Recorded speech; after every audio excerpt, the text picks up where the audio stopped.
pagkatapos 100 million para i-charm si Speaker Martin Romualdez. Mr. Chair, alam mo, na-politika lamang ito, alam ko naman dahil sa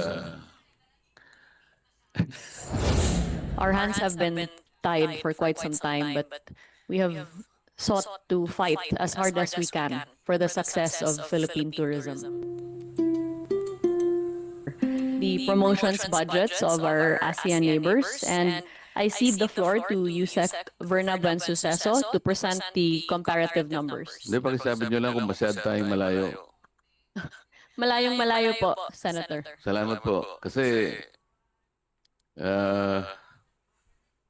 from 1 billion in 2018, 2019, pagkatapos pinakamataas nyo 2023, 1.2 billion.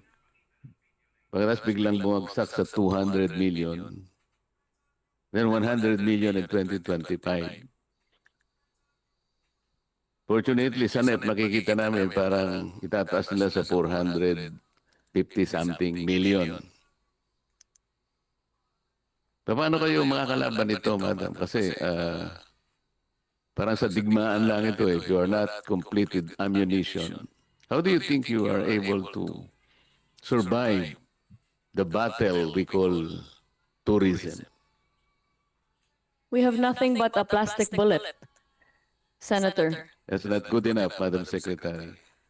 Which is why it is also of grave concern to us that Nagtataka lang budget ako, has been reduced. kasi 2025, wala pa ba si former Congresswoman Migs sa'yo noong 2025? Wala pa, ano? Siya na ba noong 2025?